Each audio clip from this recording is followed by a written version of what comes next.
Hey, Mr. Anderson. Sorry, Professor. I mean, Page. I mean, Doctor. I mean, just, just hey you. I just got to get my coffee from the other room. Just 1 second. Yeah, no problems. Hi, Raphael. 1 second. Hey, Mark. Hi, how you doing? I'm pretty good. Listen, I have a book here that I am 100% certain that you do not have.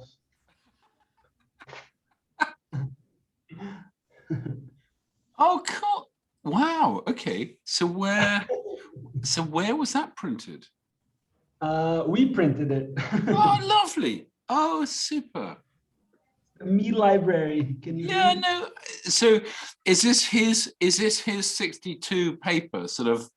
Yes, correct. We got the PDF and then we did the page layout. Yeah. And then we added some bits and pieces here and there, like at the end, we added a little biography. Yeah. And it came out quite nice. And there's a little Easter egg. This is if you, the dust cover. You can see the amount of times each of the words has been used. I love it. I mean, it's super. And did you is the paper out of copyright, or did you have to get a release? Or I got it from archive.org, but since I only printed one copy for us personal use, it bypasses the copyright. No, that's cool. But no, I love that. I think it's super. It's a bit like, I've been tinkering around because there's, I feel the same about the stuff I've been tinkering around with, Ted's work and literary machines. I think, it's just being lost. It's being lost like tears in the rain. And I think that's a shame because there's some really interesting thinking that goes on around that, and we don't, and they are being lost. And also, if we don't, I mean, it's lovely to have them. So I actually just today bought 2 books about lines. There you go. That's how. Oh yeah, Tim Ingold's work. So I just saw that Elena has joined us, and first I need to know if I'm in any way pronouncing that correctly. Okay, very good. So some of you know I was supposed to teach a thing yesterday. Yep. And despite Elena and Raphael signing up, there was very few people signing up. And that's something that's not new. Having done the Future of Text for 10 years, it's been the same small community. Now the book has opened up what we're doing, and that's interesting. So I've invited Elena here today to hang out and introduce herself, and we'll introduce ourselves, but also we'll see how some of you guys feel about towards the end of the session, of actually having a little bit of what the course would be. And then we can try to keep things going in that way. So the idea for the course was a little bit of a presentation, but as expected, we are not talking about young students with no clue. We're talking about professionals, you guys who know very much. So it really was a matter of doing the writing, reviewing the writing in an organized environment, and so on. So Elena, do you maybe want to introduce yourself first? Sure. So before you do, I just need to say, even though you've probably seen the flashing red dot, we are recording these 1-hour sessions. Okay. Unfortunately, I have a meeting in half an hour, so I'll have to skip out after the first 30 minutes, but I'm an assistant professor at Harvard University. I'm working from my office today, which is a rare, wonderful thing to be able to do. I have been working on ways of rendering text in a way that might be friendlier to holistic, semantically accurate understanding, as well as comparison across multiple documents. We started doing this in text representing computer programs because the semantics of those are much clearer. And I've since, I'm trying to push it into natural language text. And so I have a number of projects that are in kind of various stages of maturity right now. And so, I'm currently trying to write it up and make sure that I'm borrowing all the correct language from visualization. right? That community, because it's not just the analysis of the text, but it's rendering the text. But I think that text in general is like really important for us to understand how to render in human-friendly ways. So that's what brings me here, to better understand what you guys are pushing the boundaries of text and interfaces that support text. So thank you. That was impressive. And you're clearly in the right room. So these, I host these open office hours every Monday and Friday. It varies a lot on who is here and how many. Mark, I study with. I'm trying to do a PhD in Southampton. He managed to complete his. I have no idea how. I should probably ask him someday. And Raphael is on the other side of the planet, a little bit south of you, I think. So, we are currently the core, comes and goes. So these are very loose discussions. Alan Laidlaw has been in lately with his big opinions, which has been very inspiring and so on. But okay, on that topic, and since you don't have a lot of time, do you want to do some of this writing? Because then we can talk about how that should be done, because that in itself is far from unclear. Let's see, I actually, I don't exactly know. I mean, there are co-writing groups where groups like sit and quietly write on their own things and kind of share what they want to do and share afterwards. That's not the this. idea. Okay, so could you clarify? I can, but it's also very flexible. So if that's not the direction that's interesting, please do say so. We will look at it. The idea, so my background with the future of text, I think that, of course, it's important like you do, but also that document interaction is useful. So that in academia, of course, you publish a paper, someone cites you and you keep going. But what about for more casual endeavors? We should be able to have something similar. So in this course, what I want to do is you write an author and you, on a specific topic we'd agreed the week before, short, long, doesn't matter. You send it to me, I copy that text into a new author document. And by doing that automatically, let's say just you and Raphael for the sake of argument, when that is in there, I export as a new PDF with Visual Meta. If Mark Anderson comes along and reads that and he decides to cite, rather copy from Raphael into a new document. Hi, Gunter. Hello. Hi. Elena's just joined us. She doesn't have very much time today, but we're talking about the document discourse model via Visual Meta. So the idea then is Mark just copies what Raphael has written, whatever sentence, paragraph, whatever, into a new document and exports as a PDF. That means in our environment that he will automatically be citing Raphael as the author and me as the editor of that document. So what I think will be really great is if you guys write something every week on whatever topic, I make it a journal, as I just described. For the next one, you will have read everybody else's, clearly not that many people, and it will vary. And at the end of it, we will have a substantial actual journal document that anybody can cite from without it just being in a comment section on a website, which I think is horrible because those things just disappear. The last bit of the puzzle, which has not been solved, and I think this is something maybe we could discuss today, and it would be good if Alan would join us because he has perspectives on this, is if someone reads a citation from one of these documents and they actually have the original, quote unquote, on their system, hard drive, cloud, whatever, they should be able to click on that citation and open the document. Not have to go online to a portal, do their blah, blah, and download it and all of that. It should open directly to the right page. There are many ways to do that, but that's something I think as a community we should try to figure out.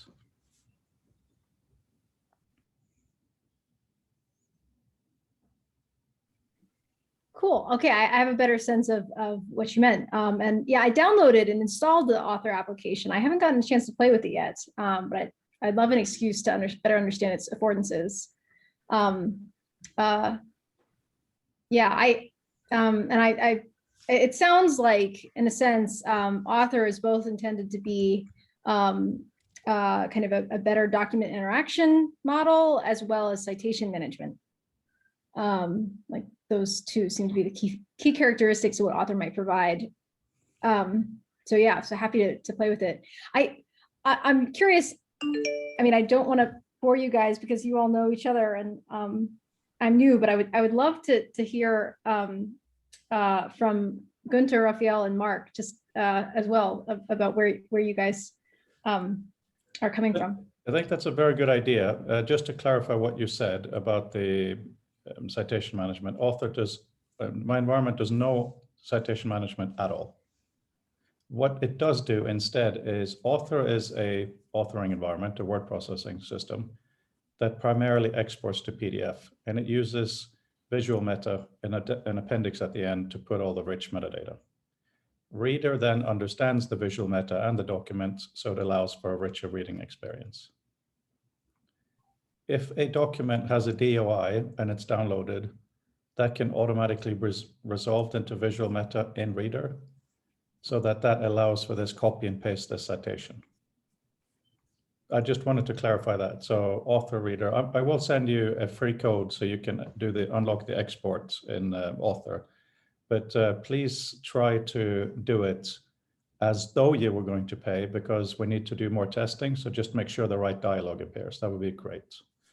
Okay, Mr. Anderson, alphabetically, you're first. Okay, so quick hand through.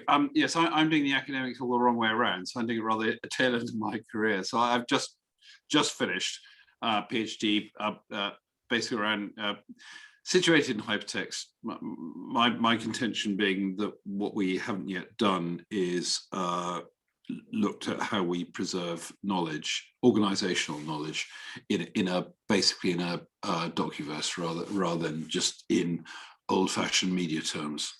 So whether this is academe or whether it's the public sector, indeed the private sector, or the simplest way of saying it is, that book that you print out, put on the shelf, the company handbook that's out of date the moment you print it. It's shocking that we're still playing that game in the 21st century. So my background before that, I was a naval signals officer, which is really where I got into the whole game, because if I'd known about hypertext when I was trying to write tactics in the 90s, that's what I needed, because I was drawing together lots of very disparate things.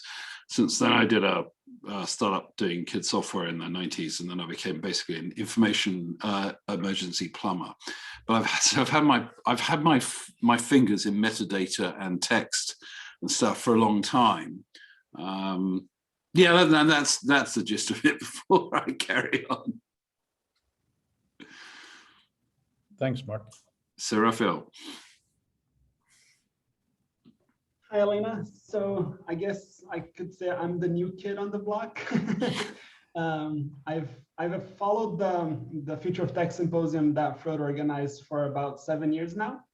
And then I'm not coming in from the academic side. I'm mostly coming in from a personal research / lifetime project / business point of view. And we're developing a platform called MEE, M-E-E. And a couple of weeks ago on Office Hours, I did a little demo for the team, and I'll send you the link here on the chat so you can watch it. It's easier to watch than to explain. But it has to do a lot with information organization in a visual way and modularizing the mess of the web and trying to come up with a different structure to organize and present content. It's all based on cards, which are rectangles, and pretty much anything can be in a card. So you can put images, text, videos, anything that exists on the web as a media file, we can put it inside a rectangle and organize it in a bunch of different ways. And then I'll send you the link and you can check it out. Elena, before Gunter comes in, I just want to say in the chat, I put a link to our Circle community. We do have everything there. So there is a little tab for all the recordings, but Raphael, please do send it as well. But Elena, if you want to sign up there, it's just a free, easy chat place. Gunter? Yes, sorry, webcam. So, hello. Well, it's always difficult. It's always so difficult. Well, basically, I'm interested in two things. First of all, well, I don't know. whether to talk about it really. But anyway, I'm just trying to advance LNK's vision of the Dynabook in my own limited and ways. And of course, I'm also interested in hypertext and well, basically figuring out better models for computation that will allow us to construct richly interconnected text systems. I think that's basically the gist of it, but it might sound a bit arrogant, but. So did you say it's, Dynabook? Yes, exactly. So LNK's research on Smalltalk, man-machine interaction, and yes, and how basically, I mean, the question is if you have an idea, how can you express this idea? And the problem is that that there are so many of them, and they're also so intertwined, and yes, and it can be quite challenging then thinking about good models to express your thoughts. And so far I'm in quite a bit of a mess, but I hope that that I can sort most of the things out. Problem is that yeah, it's I mean the research that has been done at Xerox PARC is really ingenious, and it's very difficult to improve on the model or to find even other models. So it's not that easy. Also, perhaps because we have this vast amount of research in all fields of computing, and it seems to me without a hypertext system, it's very difficult to do the consolidation and the comparison of all these ideas, and where they eventually led to, and which ideas have been abandoned, and so forth. So that's why I'm very much interested in text. Also because, of course, program to some degree is also a literate activity, and I think there are close relations to transclusion and to, well, also to document, of course, your thoughts. And well, I think that's basically it. I think you covered two things there really well, Gunter. One of them is a little bit of an introduction to where you're going. You know, you're talking about interconnected systems to think with, to put it in a superficial way.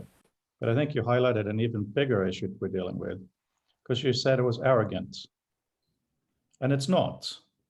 But that is what we all feel here. You know, I feel by having a word processor that I have designed, I am saying to the world, my way of writing is better than what Microsoft and Apple and Google have done. That is arrogant.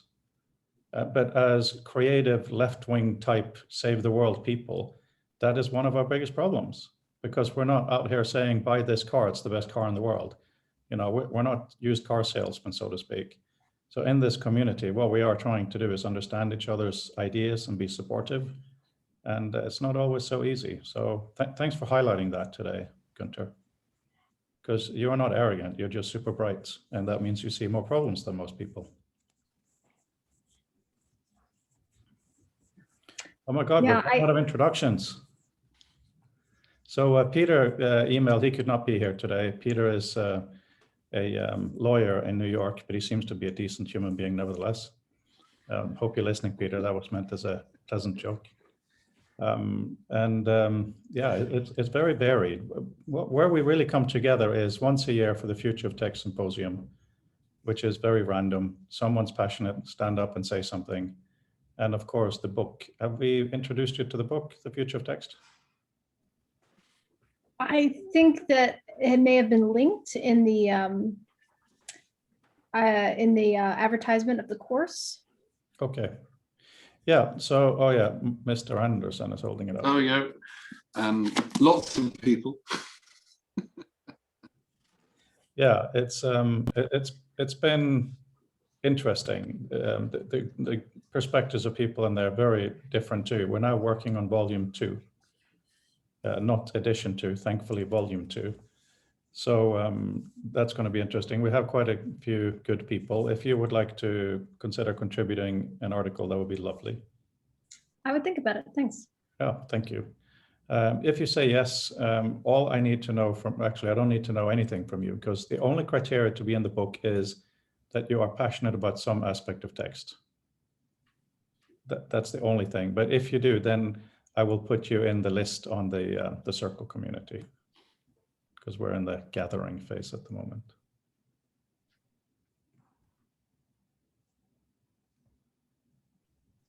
I think, Elena, you were going to say something after the introductions.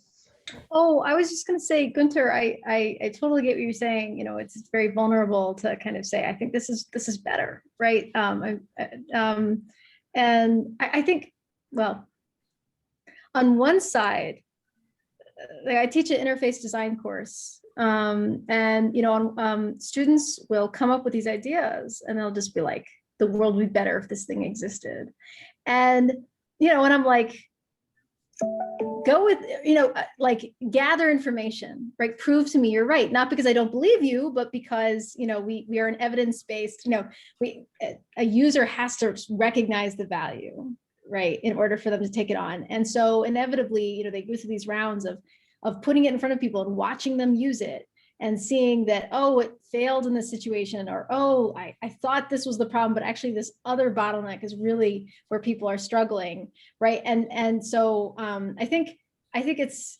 if we didn't have confidence in the ideas, we wouldn't do anything. But if we're also unresponsive, if we don't put it in front of other people, or if we're not sufficiently humble about, you know, kind of that we are not the only user, I think that's where kind of the separation between kind of getting too enamored with our own ideas and like having real impact happens. Yeah, absolutely. You know, a lot of the work we're inspired by is Doug Engelbart, and he only ever made progress when he demoed. End of story. And, you know, the feedback was, of course, very different. That was in his lab primarily. They were building for themselves, but yeah, absolutely. So Gunther's been building many systems over many years. He looks very young. He kind of is very young, but in terms of actually having done work, he's a very old man. So, you know, there are all these layers of issues of that are trying to be looked at. And I think that's what is really complicating it for him, how things can be further developed in the future. But yeah, it's a good dialogue, right, Gunther? Yes. Well, thank you very much for your kind words.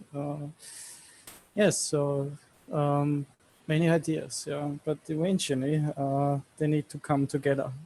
So my problem is that I know it's crucially important that you focus on specific things. There are many examples why this is useful. On the other hand,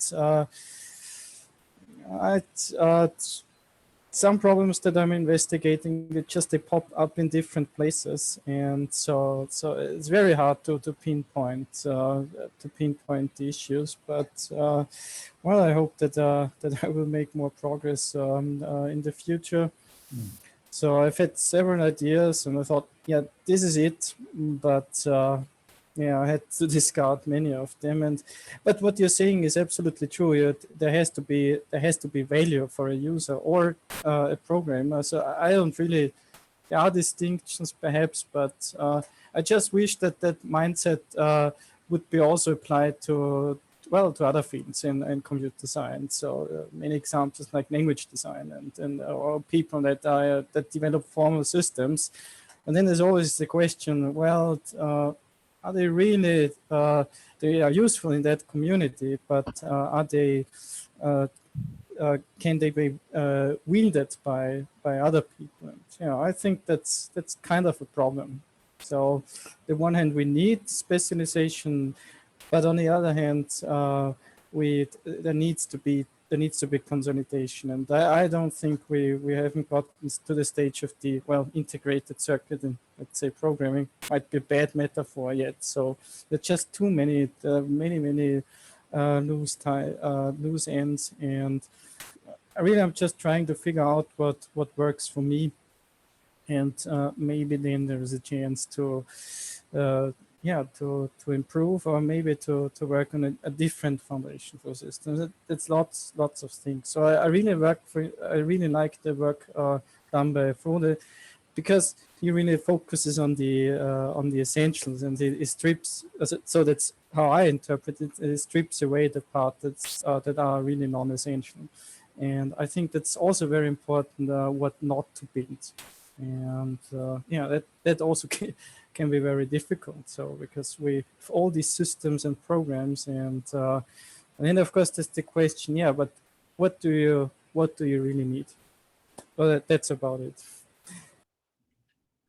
Yeah, it It's is, of course, completely crucial to focus, but it is, of course, difficult in this context to find out exactly what to focus on. But it's interesting to see, we've already referenced here an awful lot of stuff that's got left on the cutting room floor. So, you know, mention of Doug, and well, we haven't mentioned, but, you know, Ted, and the Dynabook and all that sort of thing.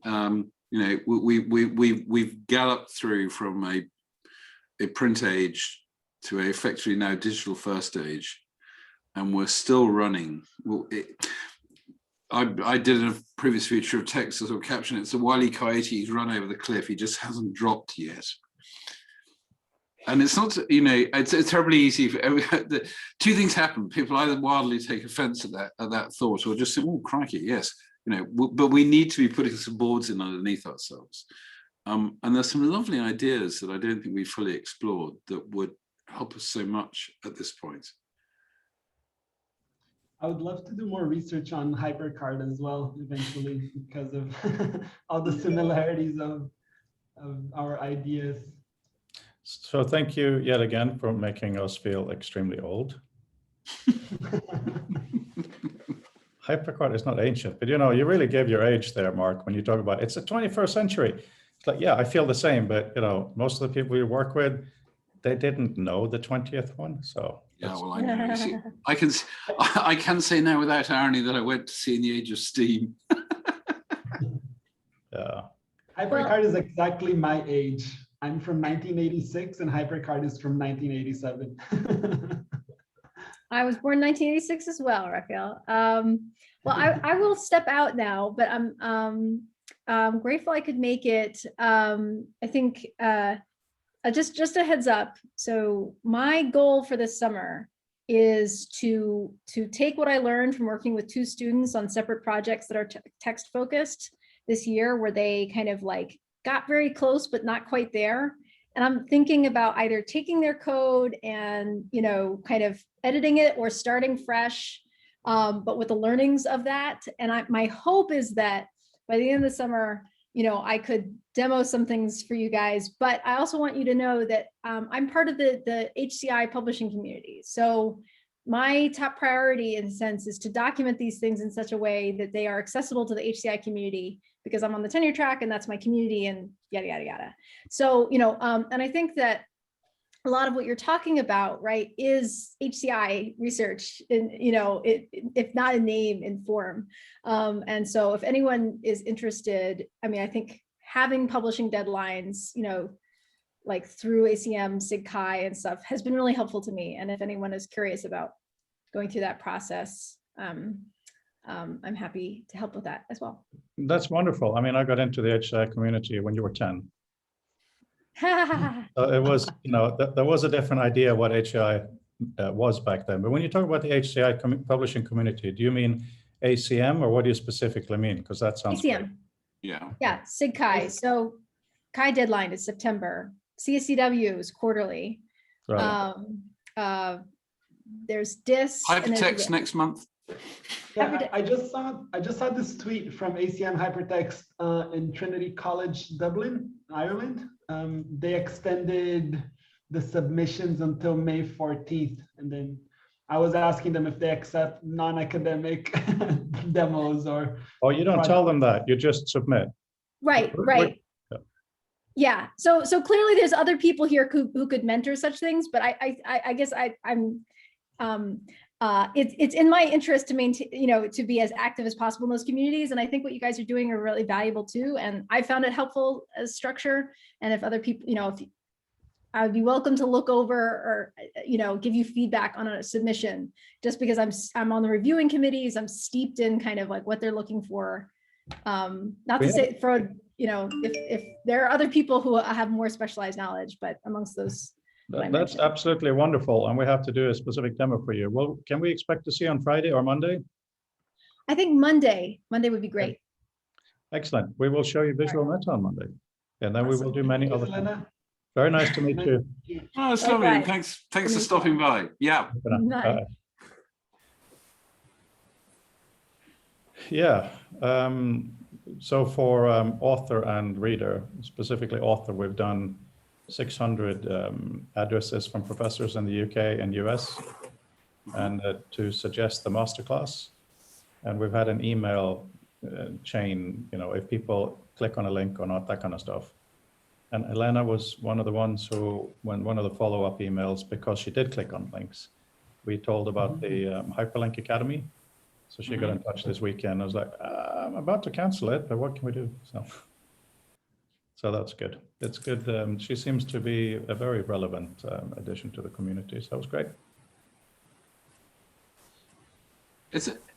That makes me think, this problem of finding people. I know I said to you, I just know I'm overcommitted at the moment to do it. But so finding people who aren't, well, I suppose no one wants to experiment. No one wants to, or rather, no one wants to be the experiment. But most people are doing stuff, and they're fairly occupied with it.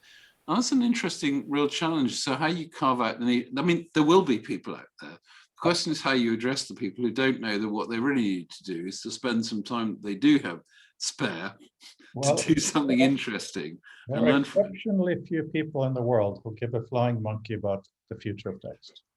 And that's okay. I've been in many, I spent almost £600 advertising the course on Twitter with video.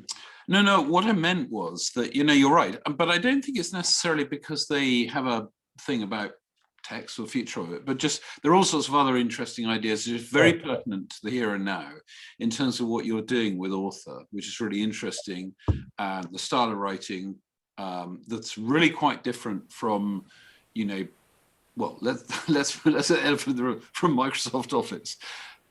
And there's a really good thing that's sort of, there's some new things being. Yeah, no, I'm perfectly happy to have canceled that. It was an experiment, and that was not the right format. And fine, that's just not an issue.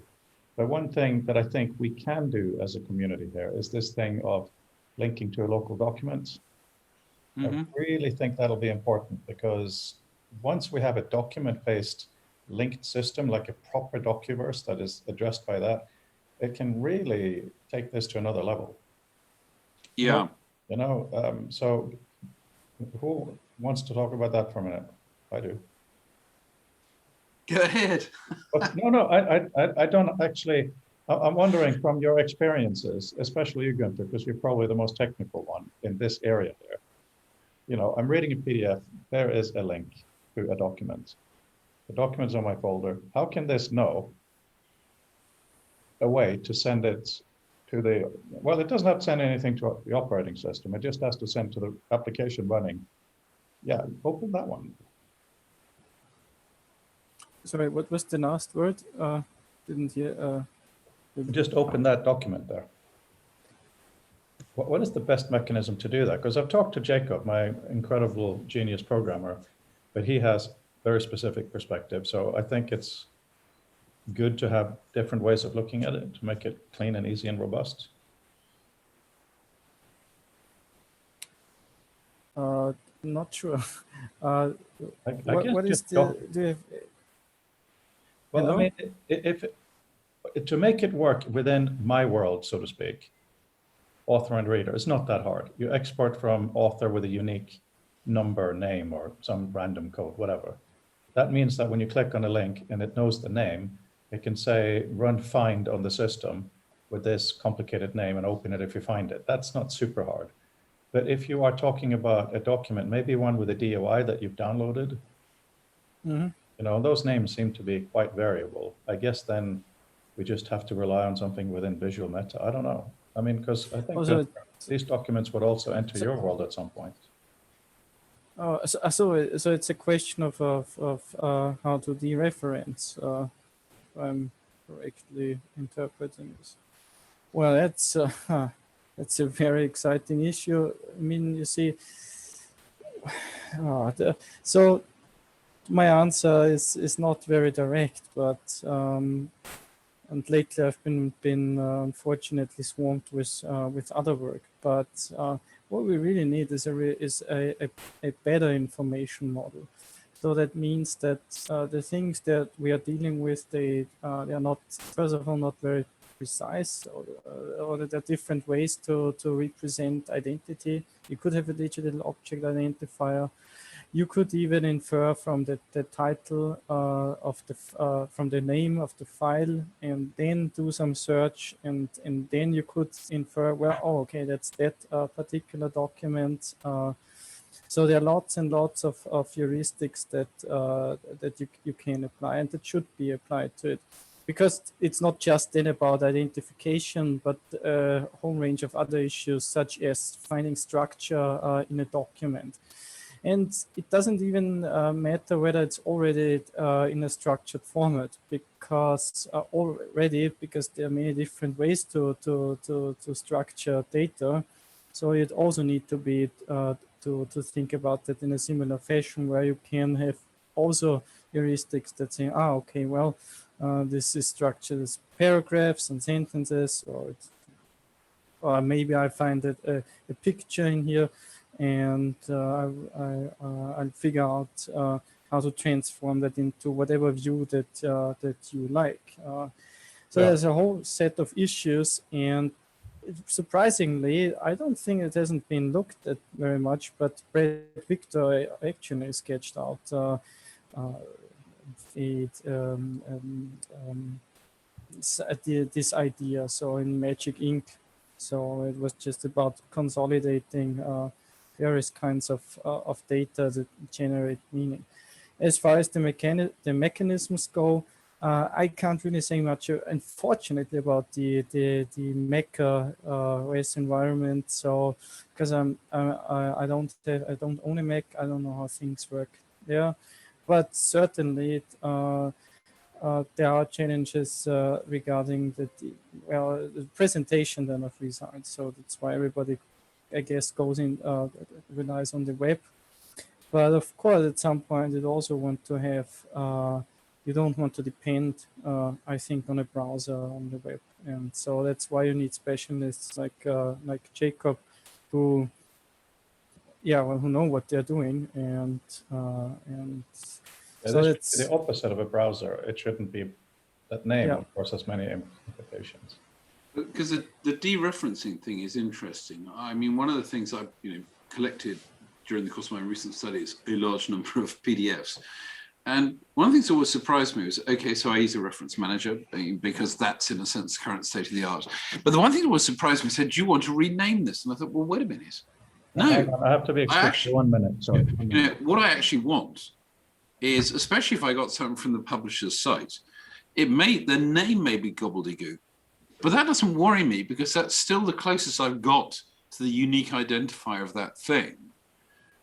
I've got a database that tells me who did it. I don't need to rename it to stick it in a meaningful human box, because that it seems to me we got 3 strands of data on this. There's the idealized thing. If we could wave a magic wand going forward, what would make sense in making things dereferenceable in a positive sense? We've got things that were 5 minutes. We have a plant that's fallen over. Okay, sure. And we have past things that were never digital, yet might be still. So they sort of hop over they potentially just fall into the next category, because if they ever get digitized, hopefully we'll do it in a better way. And then we've got the sort of crap we've got at the moment, which is 40 years of incremental growth, or 50 years of incremental growth, where through no one's bad intent, we've got a complete pot mess. And the worst part is the earliest part is really, really broken, because people were just doing the art of the possible. And at the time, I'm sure the presumption was that if it was important, someone will put it on a piece of paper. And interestingly, they didn't. So there's a really quite tender part there. And there's not much we can do about that. So I think the sensible thing is to almost look to the future and say, well, because again, if things are in some digital form, where it's worth doing, we can go back. So there's a really I think there's a really interesting interplay between pragmatism to make something that that works with what we've got, and at the same time just running along the same Roman cart tracks, because, well, that's the size of those are the rails we started on. That's what we're going to stay on. And I'm not sure that really helps us, because it doesn't help us unlock a lot of the reach and the interaction that our current systems offer. And more to the point, those most disadvantaged are those who don't sit with the most affordances. So it's all very well saying that all of the world is available, but yeah, if you're reading it on a Nokia in the middle of Africa, that's probably not quite the promise we think we're delivering on. So our idea should be that we can get stuff to people who want to see it, where they want to see it, and when, with it, well, within the commercial boundaries that we have, and that sort of thing. So yeah, I'm sort of minded to not set too much store. I mean, we are where we are, and it's like the PDF is the current vessel in which we put things, but I wouldn't want to be over invested in it. I mean, PDF, funnily enough, is fundamentally broken for a very good practical reason it started with. It was designed to be a facsimile of paper, so that you could burn the paper, stick it in a landfill, whatever, and you didn't have to worry with it, which meant that people would allow you to use this digital document as the copy of record. And that definitely happened in the American law courts. Sorry, it's blowing kind of a storm here now. It's crazy. How about with you, Mark? Is it windy? No, it's getting windier. Yeah, rain's just started, I think. But yeah, let's not worry too much about whether PDF should exist or not, because it's just no. What I'm saying is well, exactly that. But the paraphrase what I've just been saying is, I almost see our trove of information in three forms. A future thing that gives us some of the dereferencing that we want, things that were never digital, which hopefully can hop over the top, and then the steaming pile that we've got from the last 50 years of all sorts of weird and wonderful, well-intentioned digital ideas that probably need reworking. Yeah, but on that note, half of it, of course, is you have the documented citing, click on it to open. The other half, of course, is how can you know that someone has cited the document you're reading, particularly someone you are interested in? So there we can go into, if we post the document on Twitter, then if you subscribe to someone's Twitter feed, because they are someone of interest to you, you could be notified that way. Maybe each document should have its own RSS feed, but how would the hosting work for that? Maybe you have to email, etc. How do we get away from the fact that, because one thing that if we've sort of learned anything from our first go at digital systems is that the fact that I looked at something doesn't mean I'm interested in, or the fact that I bought a bed, which I may buy one in my lifetime, I want to buy 16 more. And I'm not being flippant. I mean, there is a real genuine problem. I know you're not, but just to phrase, what I mean by that is you have a stack of documents. Let's pretend that this one here, one of many. It could be, in terms of the user experience, as simple as, something looks like it's behind it now. So if it's not an interesting document, you just throw the whole pile away, right? But if it's one of your key documents, you may want to put it in a special folder.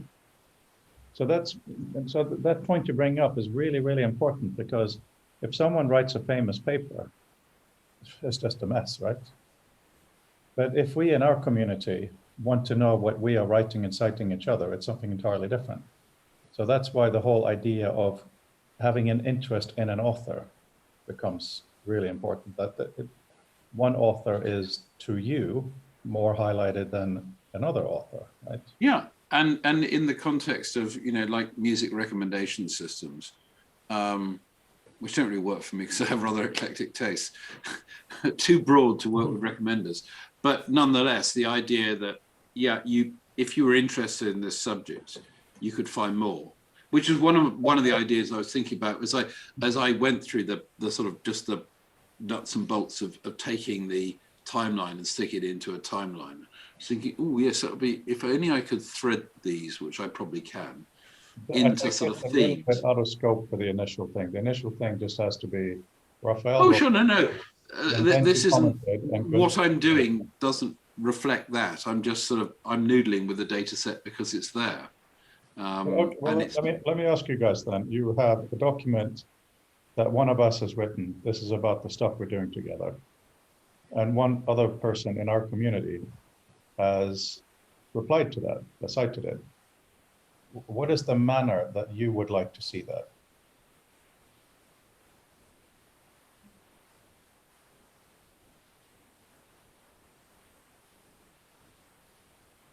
well, I'll open up with suggestions.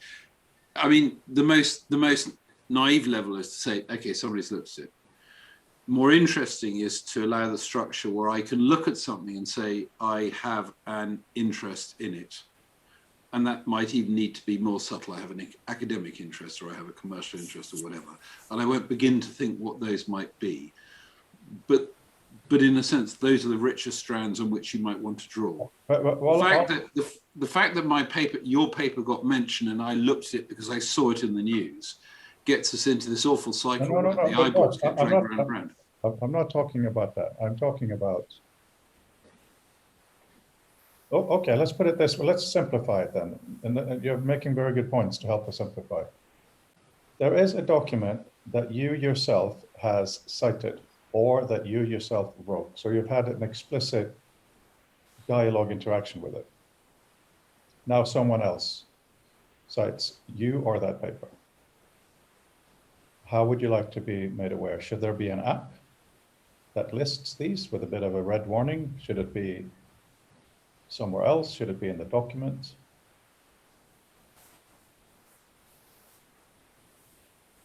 I think it's difficult in the the document, well, you might know through the document through a dynamic process. The document might be a reasonable place for you to go and look for it, rather than you being mailed to death. Because if you write lots of documents, this will scale in an ugly sense, whereas it might be useful to know that when you open a document, oh, that's interesting, a lot of people have looked at it, or in a more nuanced sense have actually cited it, or they've expressed an interest. They don't. What I mean by that is they might find it's interesting to the level that they are glad they came across it, glad that somebody else did this work. They may not have an immediate use for it, that they're going to cite it further. Yeah, Mark, that's probably as important as the citation. Yeah, I know, but that's, okay, what I'm basically saying is, how can we have a threaded dialogue by documents? That's the core use case. In a community where people are interested in each other's work and they cite each other, how can you know that someone has done a citation down the line? Wouldn't you need some central, for a start, you'd need some central clearinghouse, because the information in whatever form would have to flow somewhere across the web, the internet, call it what you will. In this context, will be in a document. So it will be, at least initially, a PDF. No, what I mean is when I read your document and I do something with it, so I cite it for sake of argument, the fact that I've cited it needs to go somewhere so that your document or you may know that I've cited it, and that's a bit I'm unclear on. Yes, yeah, but it doesn't have to be central. It can be in the crudest way you email it to me. Okay. Really, you know, so it could be that, and then my software can see, this is cited this, and now we must make it away. It doesn't have to be centralized. Maybe it should be. I mean, when I say centralized, I mean in some of these modern sort of asynchronous systems, that it doesn't mean that there's somebody sort of, you know, got their arms around the data, and if you are necessary, we'll give them to you. But the fact is, you just push it out onto the system. Now, maybe you could. The thing is, and Gunther will probably understand more than me how that scales well or badly, in the sense that if I'm sitting there, my document is advertising through whatever way I'm connected to the world at large, saying, oh, I've looked at all these things, how easy it is for an aggregator to poll around the whole of the world, all the people on it, to find that information. I don't know. Raphael, you're a very kind of card-based person. I wonder if you have a thought on this? Yeah, I was listening to you guys speak, and some of the topics you guys go in depth on, like the structure, like the underlying structure of how things work. And it always brings to mind the time it takes to change foundations. And we keep talking how bad PDF is because it's that format, and it's not going to go away, at least not in our lifetime. I think these changes, they take a long time, and we need companies like Apple or Microsoft or Google to push different standards. I mean, Flash died because Apple said so, pretty much. They said, well, we're not going to have Flash anymore, so Flash is gone. So we need a huge force to change standards. And so whenever I think about that, I think about partnerships with these brands, these companies that have the power to drive standards. So I'm sure there's a lot of research that none of us have any idea that goes on inside, like, because it's it's closed research. But that's usually where I come from when I hear this. Well, we're trying to do something that is quite simple, and we could jury rig it within our system relatively easily, right? But so we are talking about a social network for citation management or discovery, which is of course what 1 billion other people have done, at least. Mm-hmm. Right? So how can we use as many current systems that exist as possible and make the minimal amount of change so that at least for us as a community, we can try it out? Mm-hmm. Well, your app certainly could, and it's better than the app and the document could be recording and then making available to either submitting it to some system or at least making it available to a call to say that I'm basically an author document. I'm an instance in an author document. Well, I can provide you with. You said something really clever. Am I allowed to cut you off? Yeah. Okay, so imagine on the simplest level, when you publish in Visual Meta, you have the option of putting your email address in. And that can be enough that when the document has been cited, that is the mechanism through which your system is made aware. Right, so let's say I publish a document with Visual Meta and my email address. Mr. Anderson opens this, reads it, selects text, copies it into a new document where he pastes the Visual Meta is included, including my email address. On export, that could then email me automatically a copy or just ping to say it exists, right? In export, you would have to approve that your email system will now be used, blah, blah, blah. My email system or my reader, which has an email client built in, it's not that hard, is now made aware. And what would you envisage receiving as the recipient of this information? What sort of granularity, what sort of information I imagine two things. Imagine that we will actually have some kind of an app that's basically a list.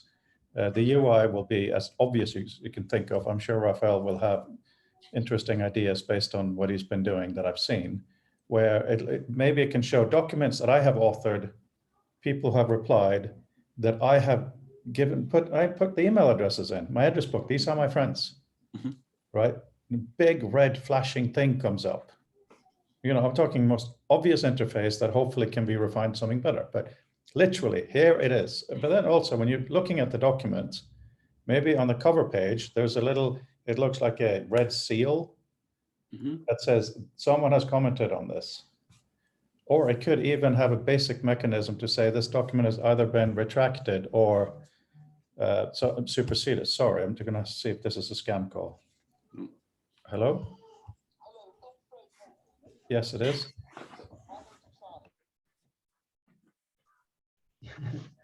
So I like the idea that Frode was sharing and like receiving an email if I've been cited. That's very simple and very straightforward using whatever means we have nowadays. And then how would we get those contact informations, and usually those contact informations change over time. So is there like a big database of authors and their bios and their contact informations that is, usually up to date? Now, here's an interesting thing you raise, because so what database? Because as you were just saying earlier, well, I'm not effectively a member of the academic community. That doesn't stop me pushing into it. So, the academe tends to be rather inward looking. But in the same way, if I write a paper for something like Chi and the whole of the world says, God, it's the best thing since sliced bread, suddenly my address book is going to get incredibly large. So I do wonder about effects of scale, and that's not from a naysaying point, but the problem is in that scale is how do I find the useful stuff amidst all the people who are with perfectly genuine intent citing something, but that's it, they cite it, they pass on. They're not really, in a sense, the thing that Fred's talking about. So how do you sort one from the other? Yeah. I'll give you back in a sec. Sorry, I've just been called. Sure. Sorry, I don't believe you. It's me and you, Gunther. Yeah, well, I can't. Well, I've always, like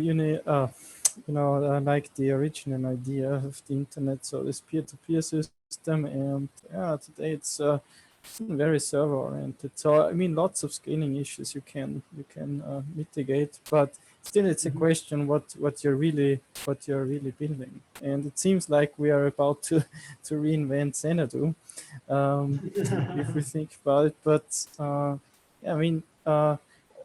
we just have to add the micropayments so people can pay by character. Exactly. But I would really love a world with micropay.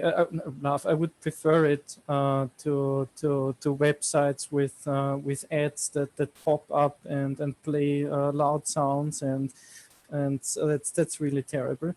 Perhaps this with micropayments it wouldn't be that much of an issue. But yeah, I mean, the question is, of course, database. That's one of the things that I have been thinking about is what kind of structure we want or we need for exchange of comments, for instance. And this is actually something that I'm working on, but unfortunately, other work-related issues keep popping up. So I didn't make as much progress as I thought I would.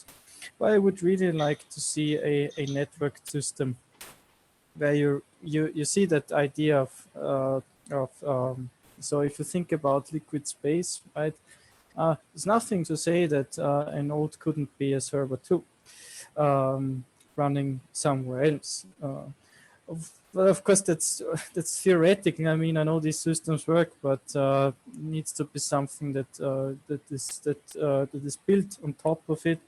And what I really wanted to do are several things. First of all, to organize my nodes. Well, that's a project for the next decades to come, but also to get rid of certain things. So we're using emails for quick exchange, and so I thought, well, but why do you really have an email client? I mean, is this really necessary? And I know, I mean, I don't say that email isn't important, but it seemed to me that many things that I'm recording and exchange of let's say also of data could be found through, well, as a sophisticated enough network that can be built and linked. So, which is why I'm trying to design a protocol for this. And then of course you need applications to put this on top,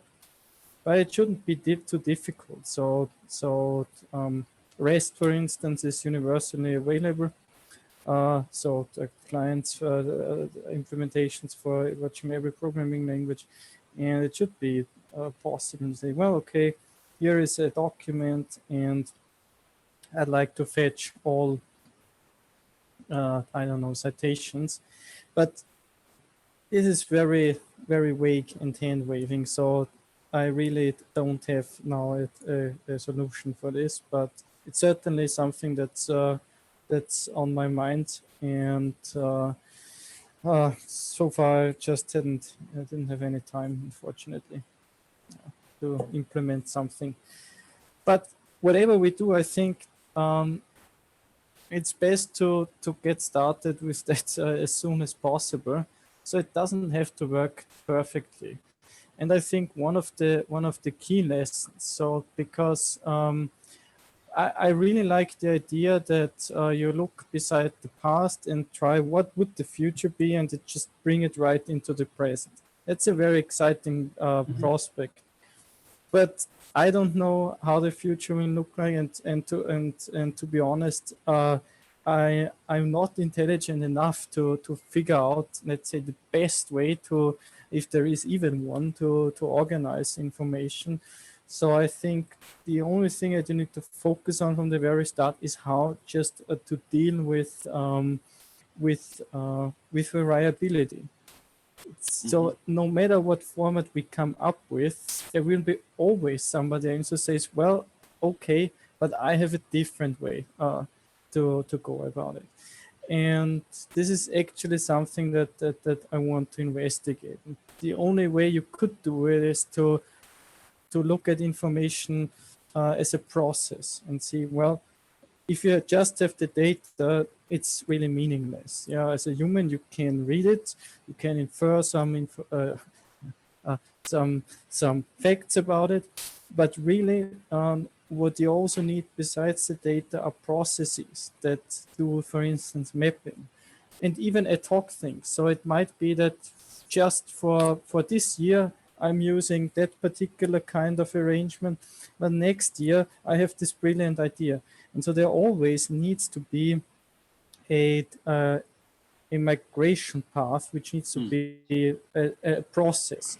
And what I'm talking about, of course, in the end, is a massive scale network where you have all these, we're just like we have an organism, because organisms are biological organisms, they're constantly adapting because the real world isn't fixed. So there is no fixed, so that there isn't aesthetic as engineering is done. And so you have all these processes that interact with each other all the time. And this actually is the model. Once we start going to the organic, we start to get a lot of complexity, because one of the topics in design is biomimetics, basically copying what nature does in what we should be doing, because they have optimized their systems for a long time.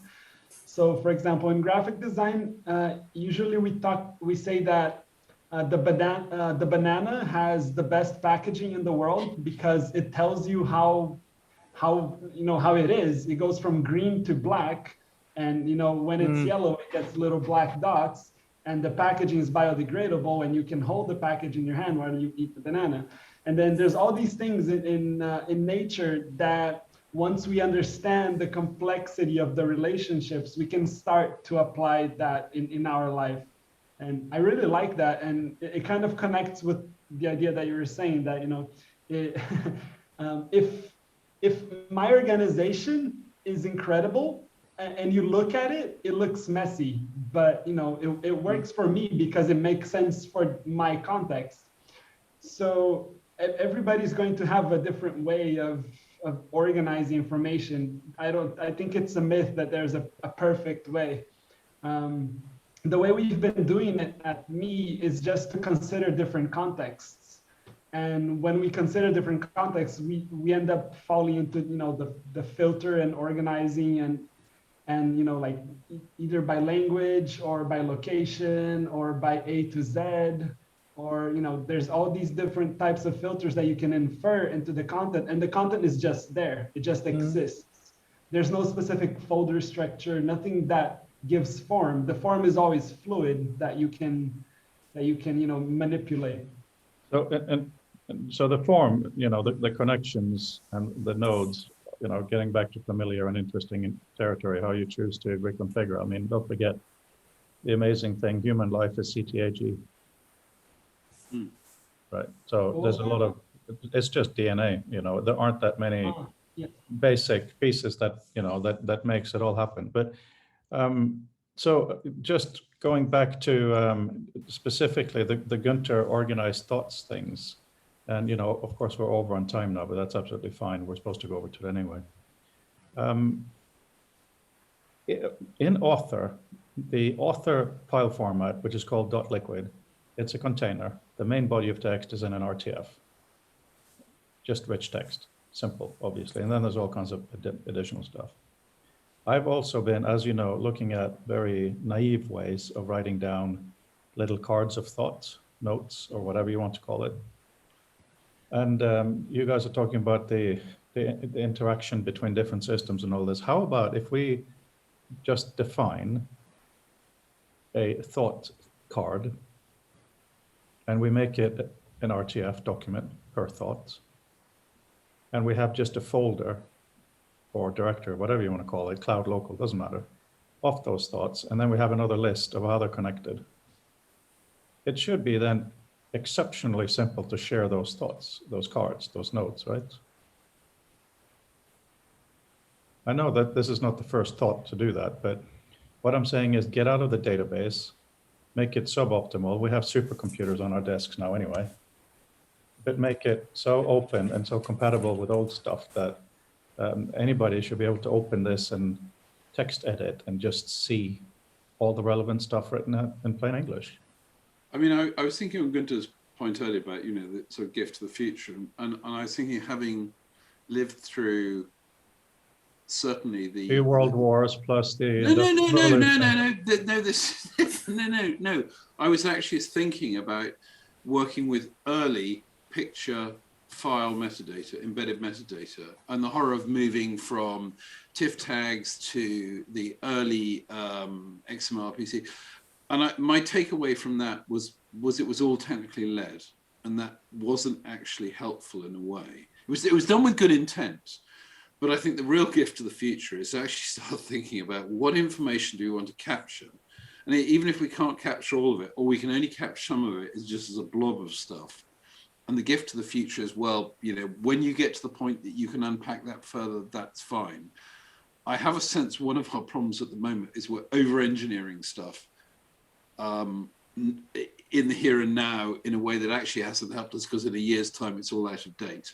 And I sort of look at the fact that the semantic web has sort of, you know, never quite taken off, because it's as valid now as it was then, and we're still not doing it. And why? Because it's actually too damn complicated, and so it fits at neither end. It doesn't give us the richness we want, and it's too difficult for people to understand. But so I would go back to a more humanistic thing of saying, okay, well, what can we capture? What do we need to know? And if we put those in a form that is not technically challenging to retain, and it may not be as precisely delimited as we want, but we can play with that. But the gift to the future is to think, what do we not want to lose? That's the way to put it. You know, what do we not want to lose as we do our reading or as we do our annotation, and with an eye to history, said the things we didn't know unless some scribe had scribbled it on the side of the page. So the gift from the past is to understand that what wasn't recorded is lost. And our gift to the future is to understand that, to not be too hubristic about assuming how it's going to be, but just actually get on with the business of capturing it in a way that persists, and not worry unduly about the technology. Right. So very, very important. Exactly. So how about we do something as simple as, you know, there are 2 types of notes. One note that is in itself, and another note that is about something. Right? Those are the 2 notes we generally take. And the information in there is the note itself, and some kind of connection to other stuff, which could be a literal connection or just a category. That's most of it. And if we allow in there spaces for other things in the future, like a virtual iframe. So if Gunther has some amazing sophisticated bit he wants to put in there, he can put it in his little space, so to speak. So it doesn't interfere with the rest.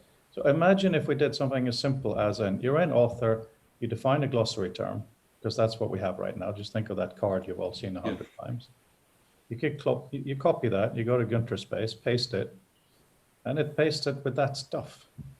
And then you do amazing work in Gunter Space. This bit has been completely transformed. Click on it, copy it, put it into author, paste it. There will be stuff author doesn't know. So I'm saying, essentially, to be honest, or not honest, to be clear, tiny mini visual metas. Yeah. It doesn't have to be that sophisticated. Yes, because and the other useful thing that does is it gets us close. One of the other things that I think if we've learned anything, we don't want to be creating new systems that work off the social media model, which is all about trying to attract everyone's attention, and it's a early mover advantage and all that crap, because that has nothing to do with the preservation of interesting stuff for the future. That's just games, and it's very compelling, but it's not helpful here where we're trying to preserve, and we shouldn't be. The danger is anything that allows someone to sort of game the system means that the value of all the work that we've done is lost, because the least honest actors pollute the whole thing. So you want almost the reverse. You want something that just has no interest, because another system could come along and say, okay, this was written by Tim Berners-Lee, this is probably interesting. This was written by Mark Anderson, probably isn't interesting. It can do that high level stuff. But if you keep it out of the actual source notes, I think that's a much cleaner thing. And I think that's a really, if I've learned anything from recent studies, that's one of the kindest things we can do for the future too. It's not my place to say whether my stuff, whether I think it's important. The important bit that I can do honestly is to put things in and to record the citation chain, in the sense, record where ideas came from. And that's as much as what I think we should try and do, because anything more, suddenly we're in a game of winners and losers, and it massively distorts the system, and not in a helpful way. Yeah, what he said. Hey, Raphael, did you show Fred your book? Yeah, I actually sent him a photo a bunch of months ago. Remember this, Fred? Yeah. That's nice. Yeah. So you're now selling NFTs of this? No, not selling anything. Oh yeah, so that is can you show it again? So that is Doug's document in a nice Yeah, format. it's nice. It's nice. Yeah. Yeah. I'm not sure if you would have approved on the mouse on the cover, but the graphic design is nice. Yeah. So it's cool. Very good. I want to do more of these. They don't cost a lot of money. Like to print one book here in Brazil, it's around, if I convert it to pounds, it would be around 30 pounds. Well, that's probably what you pay for textbooks. So Yeah. Well, the books I make of my son, they're nice color every page. It's 100 pounds. Yeah. Don't print a lot, but you're right, to have a copy for yourself or something like that. There's a lot of research on archive.org from all of these things that never were published in physical things, or at least I don't have access to it. And to have them in little books, it's so easy to just pick up and look up something. Yeah. But it's a quite interesting and old-fashioned thing. This, it goes back to the thing of having a personal library. I mean, one of the sadnesses to me at the moment, and especially so I live away from the university with which I have an affiliation, is that, I can't, well, especially now with the COVID thing, I can't ask, there are one or two people, and the answer said, if you want to see the books, come to lunch, come for the day, it's not very far. Yeah. And then fill your boots, look at all the books, because I don't tend to lend them out. I should know where my books are. But I'm very happy. I'd hate to think that there are books that I found that are hard to find, and I'm the only person that gets to enjoy them. So and, one of guys, the things I've been doing, for instance, Right. is to sort of, in a sense, externalize my library into. It's not a good way to do it, but even via it's like you can do like Amazon lists. They're not. Do you have a Goodreads account? which No, I don't. I You don't know need what it it is. so you can review future text. No, I'm actually. I mean, you're right. And one of the things I keep thinking about is wanting to find a way that I certainly remember books by their cover. There's no two ways about it. My memory is visual like that. So when I go and hold on, look for okay, a book, so Mark, hold on to that thought, because soon you're gonna be able to have a board full of cards with your books on them, on me. Very nice. Visually. Yeah. yeah. Excellent. So we have to wind up at some point, but I'm now really stuck onto this card thought idea. So asking particularly Gunther and Raphael, should we try to do something with having a system that is one thought per rich text document using visual meta extended in a way we think is useful? Cards. Has arrived. Afraid not looking. I love that book. It's great. He's looking for his. Yeah, absolutely. Let's Nothing new under the sun, is there? This is a screenshot time, guys. Come on, screenshot time. Okay. Wait. Mark, where's yours? Oh, my punt. Oh, this. Oh, right. Yes. Gunther, you're not nerdy enough. Well, What seems are you so. doing? This is past, future. Well, no, recent past. That's funky. This is all just basically completely nerdy monograph about computer punch cards. But Yes. it's really Oh, wow. Okay. Oh, Since that's- I you're found this in an old bookstore. This is the Chicago Manual of Style. all right. Yeah. oh, Yeah. I wasn't expecting to find this like in a used bookstore here in São Paulo, but it's quite nice. It's a nice addition. It's like someone has, I can't see it from here, but someone's reprinted Playfair's original works, which were some of the very early visualization works. And it's nice to think that somebody's bothered to put it back into print so you can actually that's a see really it. nice thing. Don't tell me where it is because I'll now buy more. You're probably my most expensive friend, Mark.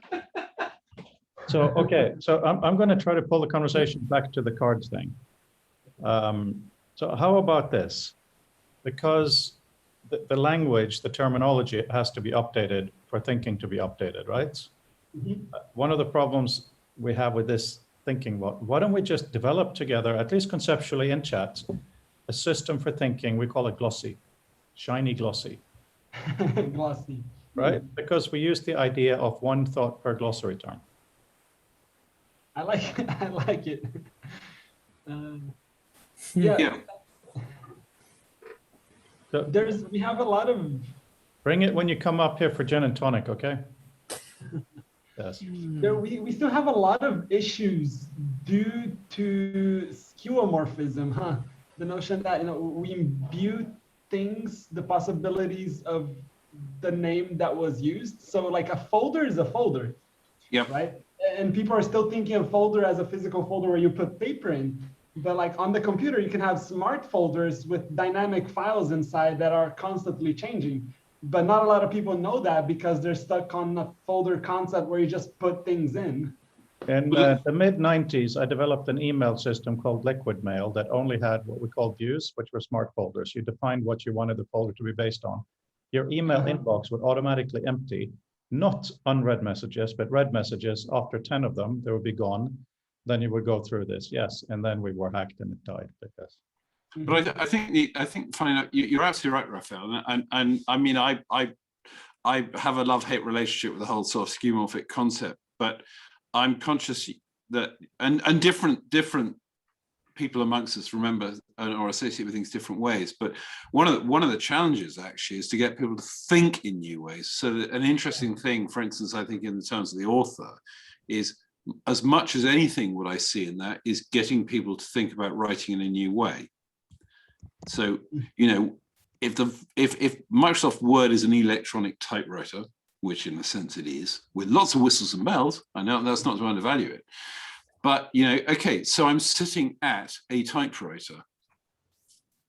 you know, and I can buy apps that look like typewriters, and that's backwards thinking. Yeah. But I find myself, you know, I know that, you know, if I was to believe Apple, everything I ever needed was I just type it in Spotlight and find it. And I think, well, laugh on, that's not going to happen in my world, because I keep a lot of stuff. And the Spotlight thing is fine if you've got, you know, 4 documents for North, South, East, and West, and 1 for friends at the beach, and not much else, and that kind of works. And and that's not to be unkind, but what it really that shows is that unless you've moved people forward to a way of thinking and collecting that's predicated on the message that the manner in which you'll retrieve things, it's quite difficult to move forward. There's a question of how people learn as well. So if, for example, you learn how to cut an apple, right? You learned it to cut in half and then half. And then after you learned it, it's a lot of effort and energy to think of a different way, because you already know that way of cutting the apple in halves and halves. So for you to unlearn something and then learn something new, it takes more energy, more mental power, right? So I always end up coming back to the notion that the introduction to concepts is the most important part in any single subject that you present to people. So if you do a really good introduction that prepares the area for that learn and learn and different concepts of like, we're gonna start with a folder, but it can also be this and it can also be that. So you have simple, you have regular, and you have complex. And that all falls in the introduction part of the possibilities of the thing that you're showing. So if you show a person like, this is an apple, you can cut it like this to do this, you can cut it like that to do that, or you can do fancy cutting if you want to do a fancy plate. Then he's already going to have a structure in their mind to know the possibilities of cutting an apple. Yes, So but I think, go ahead. that assumes that someone already knows. Yes. So it's I agree. good for a lot of educational things, but also supporting new thinking where you go not into the top, you go like this and jump all over the place. So, Well, another interesting thing I've seen from sort of trying to teach in terms of another tool, Tinderbox community I work in, is and because it's a complex and open-ended tool, so it's the reverse of most things that allow you to do a certain number of things. Basically, it goes back to the sort of erector set or Meccano. You can make anything you like, but you've got to get the right bits out of the box, and you've got to think how it's put together. But what you can do is pretty open. And what I've really seen is there are almost 2 groups of people. There are those who generally start by imagining an output, and what they're constantly doing is working, am I there yet? And the time it takes them to get there, basically their sense of humor and general anger sort of disappears. But getting people to something that I didn't think about until I sort of came back to study, which is something I sort of learned in the services, was to have an expectation that you're going to get to the end, but not be over obsessed about how you get there, because the chances are your first guess was wrong. Or it may just be the thing you've done for 20 years, actually, that somebody comes around the corner and shows you something better. And if you have the open mind, you say, crikey, that's much better. I'll do that in the future. oh, I am not a fan of Neil deGrasse Tyson. Well, He's annoying. Sorry, Raphael just painted. but it's just so getting away from this sense of am I there yet? And I definitely noticed that was the thing I also noticed in the learning environment of doing the thesis recently, that those of my colleagues who tended to that style of thinking had a far more painful journey, because they would, as we all do, go up blind alleys, and what you would see is the emotion being played back, because they, at that point, they had invested all this effort in something that hadn't worked. But in a sense, you knew that before you started, something was going to go wrong. So having the looseness of attachment to say that, okay, well, it didn't work, we'll tie that off, we'll do something else, but we're still going to get to the end, even though I can't see the route between here and there. And that you're moving people to that sort of approach to their writing and their information I think it's massively powerful. So, yes, exactly on writing like that. So, what do you guys think about trying? Because it requires effort from everybody except you, Mark, because you're lucky in this context. How about having a way in a me card to copy it in this style and paste into me in this style, and also in liquid space or whatever Gunter chooses to call it, copy and paste units of stuff, right? And of course, also in author. So when you have defined something in author as a glossary term, you should be able to copy, just click copy. And when you paste it into the two different environments, it won't be the same thing. Let's remember that. In me, it may be a presentation. In Gunter's environment, it may be a thought again. And Mark may someday decide to do a pure brainstorming, whatever. But you know, it's copying with central text, connected citation, who authored this thought, date, time, whatever stuff is basic metadata that's useful. With a thought to Raphael's point, and also the fact is, so, you know, for those who are loose enough and they're thinking, you say, look, it doesn't really, and you know, don't worry what it really is. Don't try and internalize it as being a thing. This is your gift to the future. But what you're actually doing is providing something that won't get lost. You know, that's almost the most positive thing you're doing, whether it's a, you know, a notional card, whether it fits in format Y or Z, because frankly, unless you're a, you know, software engineer, you probably will neither know nor care. Yeah, on that notion, because, you know, we're dealing with good dynamic stuff. We have this, we seem to have this fear of framing things. Mm-hmm. But let me put it this way. If you don't frame something, you cannot connect it. Yep. If something has no end, it also has no connective opportunities, right? Right, so what were you showing us there, Raphael? Oh, you Visual mean- Meta. oh, it's really small because your screen is so wide. You're still muted. I'm saying I'm gonna make a little mock-up of putting Visual Meta on the back of the cards. That way, whatever the content, it could come with Visual Meta.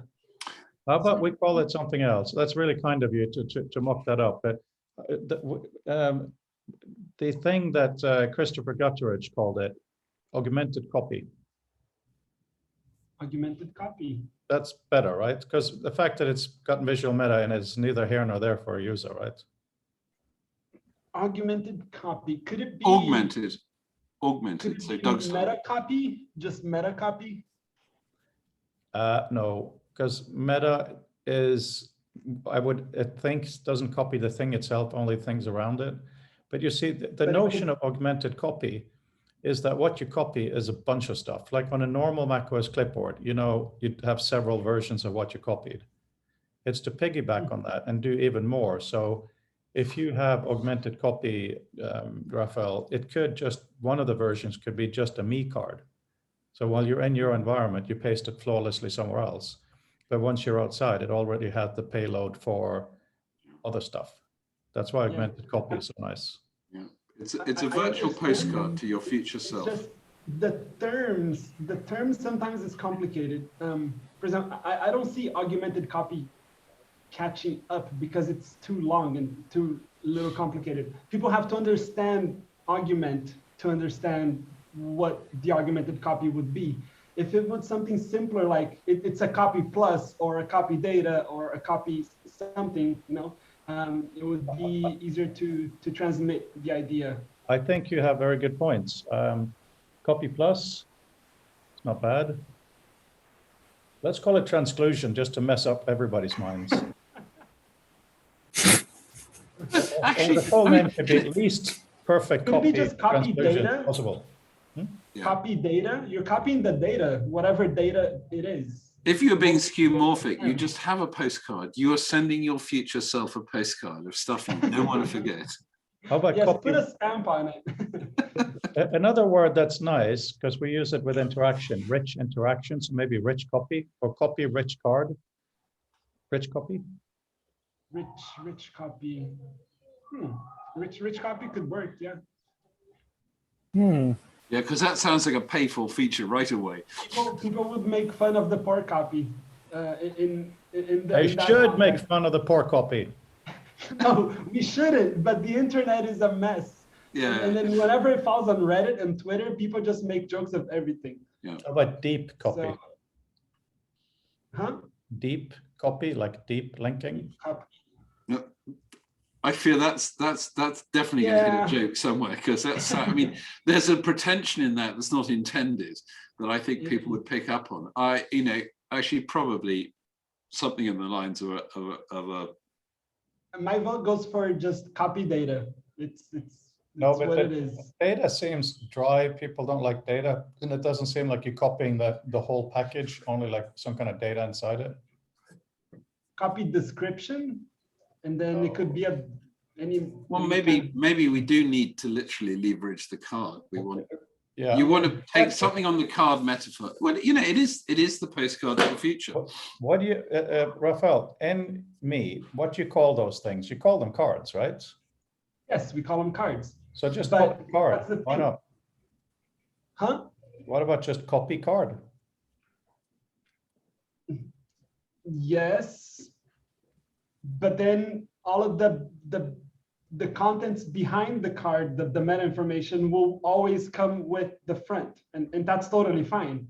I guess it would work. It should work like that. So, Yeah. but Copy then richly, you would paste be what you need. stuck.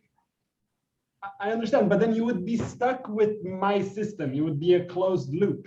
If I had the option to copy data, you could send it anywhere. No, not necessarily, because imagine on the clipboard, you have one thing that is just yours, and then you have I think another I get thing it. that is this. Right, so I think that's I what I understood. mean, copy So then, everything, for paste example- what you need. Uh-huh. So if I copy, let me share my screen again really quickly. Because it isn't the issue the visual meta, it's more that within the tool that you're using, you are preserving stuff in a nature that can be passed elsewhere.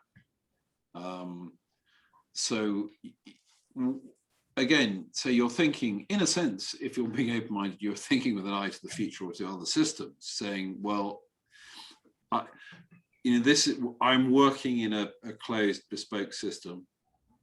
What I want to do is I want to take some or all of the information that is the thing I'm working in, and I want to have it in a thing that even if someone just digs it out of a digital dumpster in 100 years time, can probably be used. I mean, ideally, soon, this will just be called copy, because copy will be better. It's like a horseless carriage. We can call it horseless for a while, but hopefully we won't need it. Just 'cause copy. if I just tell people copy card, then they're going to expect that it's what they're seeing, right? So if I Yeah. copy this, I'm gonna get another copy of this. Yeah. But then the card back is part of the card. It's one unit of content. So all of the card info on the back will go with it. So when I paste, if it supports image, it would come with the image. If it doesn't, then it would come with the description of the image, the alt text. Mhm. And then all of these would have tags for each kind, like a tag for creator, a tag for the card template, a tag for the created date, modified date, description date, and it would be all, visual meta, Mhm. structured information. That is 100% exactly the thought. And for instance, right now, in author, glossary terms do not support images, but that's just my Mhm. fault. So when you paste it, I use what I can of that. I throw away the rest. Hopefully, as my system gets better, I support more of your data and vice versa. Mhm. Yeah, that works. So one thing to do, actually, a job for sort of idle computer science undergraduates or something, is to write plugins for things like Word to write visual meta. Plugins for Word. It sounds hokey. It sounds hokey, but in the sense of it's just creating the affordances. It's a job that somebody's got to do once. No one's going to get out of bed to do it, because what's the point? Because it's early, it's not accepted. But if one's able to put it into a few things, a more important or more interesting to be able to say, so thus, this was the way I was able to take this out of Word and stick it into AutoCAD or something. You know, it's a way of moving ideas around, which is another thing that underwrites the value of it. SVGs came to solve a bunch of problems in that area because it's just text, it's just code. And then, you know, you can have a logo in it, it could scale because it's a vector, it's, you know, it's a math file. So I want more things like that. And if this is the path towards more like SVG-like content or information, I think it would be really good. But there's an interesting legacy of a card metaphor here, and I know it sort of starts with the visual meta, but the point is, you can stick anything usable on this card. You might have to the person you send it to might have to do some figuring to get it fully rendered it back into the original. But the medium is that if they didn't make this card, you would never have had this stuff. Well, of course, CSV files have kind of tried to do this for a while. If you go from one Excel to another, it might be, you know, this is that. You want to reassign this column to something else, that kind of stuff. Yeah, but the CSV is innately tabular, and so much data just isn't structured. But that's what I'm saying. That, you know, you may give me Sure. CSV and you call it person. I want to change it to contact, something that, you know, it's like, Yeah. I'm thinking here, if it would be possible to remain with the link to the content so that it would have a sort of transclusion, but not automatic, maybe manually. Like, let's say you open a document that had a link to this card, but that card was changed or updated, or, you know, has more information. And then it would retain a connection to that because it's still a link, it's not a copy. So then you could refresh the card to update it. But then refreshing it would mean that I would need to have, you know, a timeline, like a time machine of looking at previous versions of that card. And I mean, it is possible, but it gains complexity really fast. no, it doesn't gain complexity, it gains size, I would say. And the reason I would say that is if we keep one thought per card, if there's a new update, it's a new card. So we don't have to do, you know, Google Docs level granular change management, which is hugely complex. Okay. But, you know, some versioning. But, you know, imagine something as simple. We develop a smartphone app that works with voice, literally walking down the street. Oh, I just had a thought that blah, blah, blah. Even that in this environment could be copied around, because once I'm at my desktop, maybe I copy it, put it into a me card, and it would include such things as exact time and place if I choose to have that.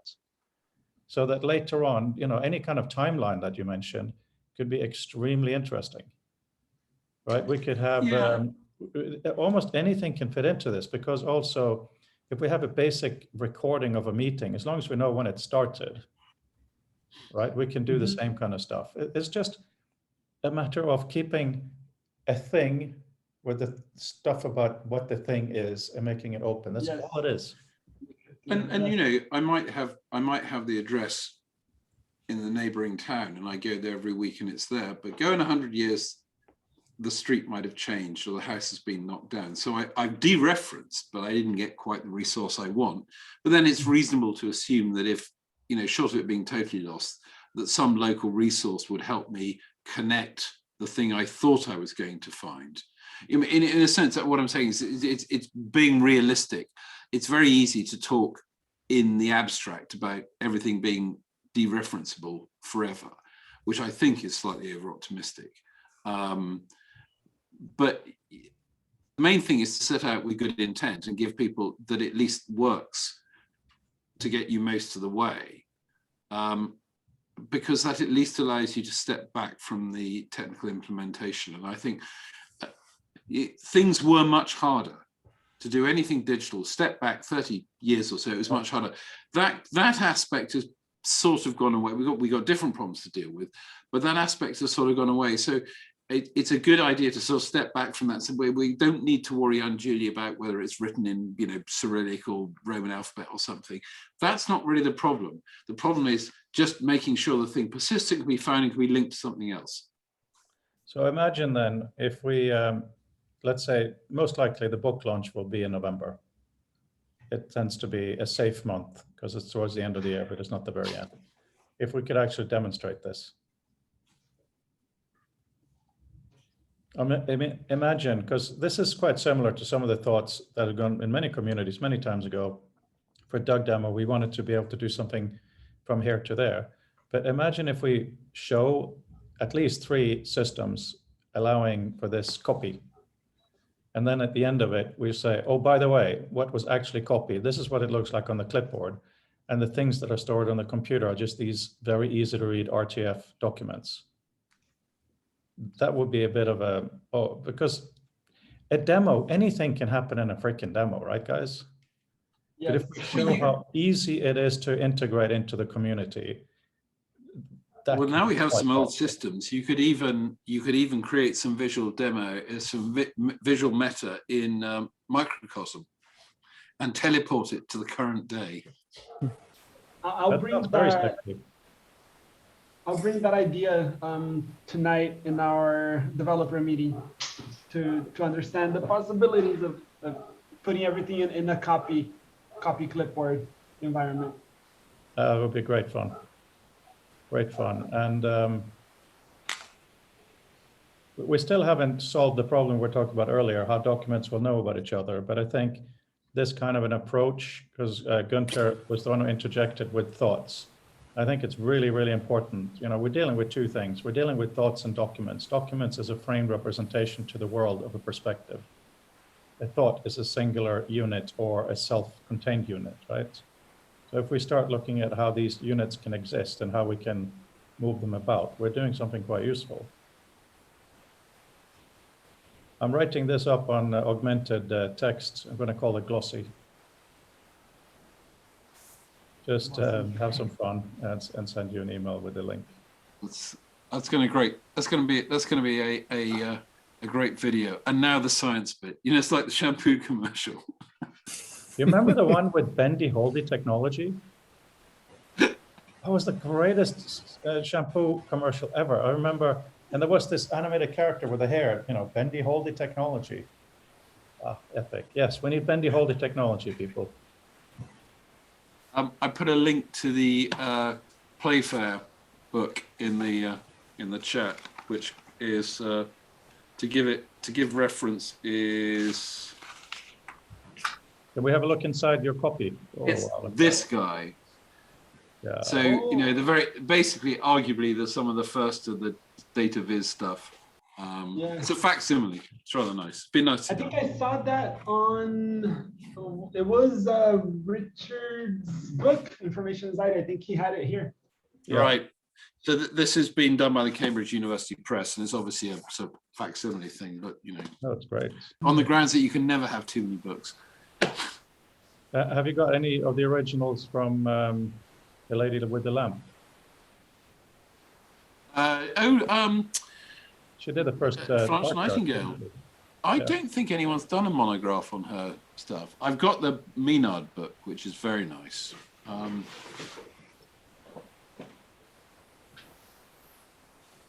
Where is it? Where? Come on. What? There's a book called The Gun, the Ship, and the Pen, Warfare, Constitutions, and the Making of the Modern World. Okay. I can't find it. There's a nice, two very nice books. There's somebody's done, Sara Rengren, who did a couple of books for Taschen.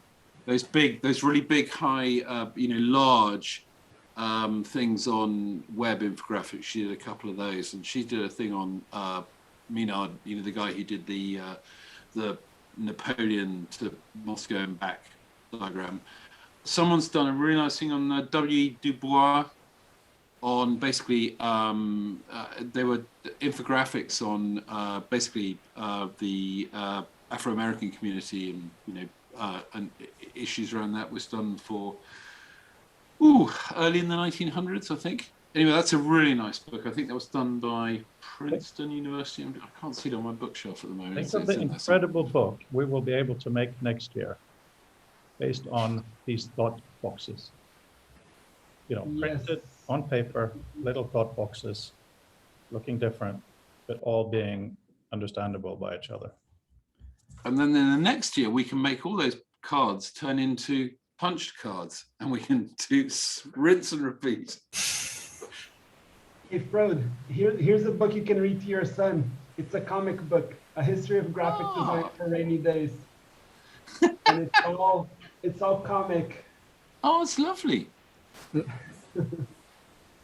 shows the Have a story look of now. Gutenberg and everything. How Well, nice. I can't find it. Hang on, It's from Gestalten. let me try this. Sorry. Oh, I found it. Gestalten. All right, yeah. Yes, it's quite nice. I've got some lovely atlas books, books of cartography from them. Get him started in the history of graphic design. Mm.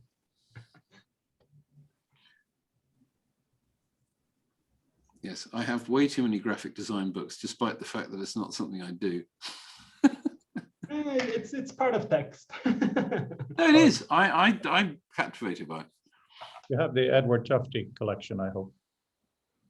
Yeah, I got it. Funny enough, I'm just going through his new, just arrived. He's discovered the way to get around the Amazons of this world is to self-publish. So if you want the book, you've got to buy it from him. Those, They're they're interesting, those books. They literally are pornographic because they are so bad.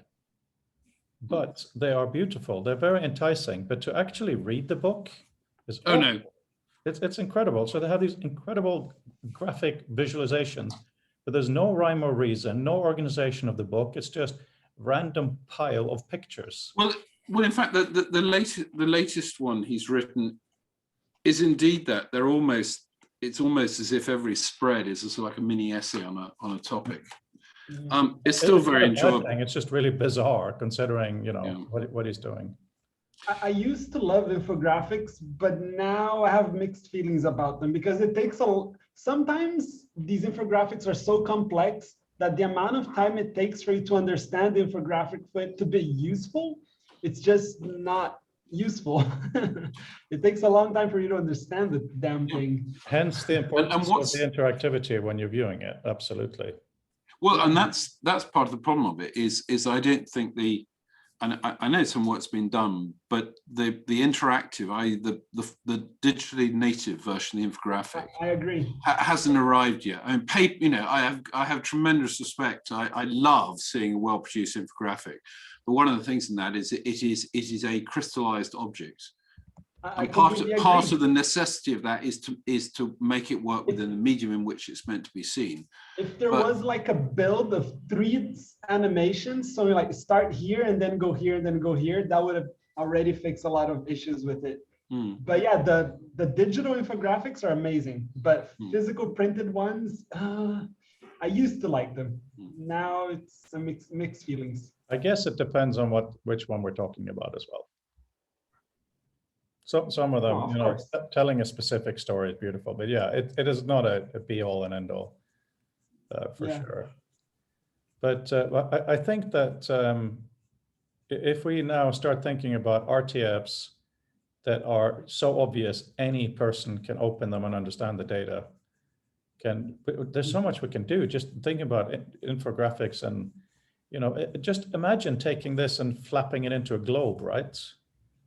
And then have some automatic lines connecting. So how we have connected with our world or with our work can come up, a timeline. These are, Does it need to be rich text, or does it need to be text stored with metadata about how effectively a serving suggestion as to how it is to be rendered? I think that's The reason I say that is, yeah. it's just so that because rich text produces a level of obfuscation I think that is potentially difficult to undo.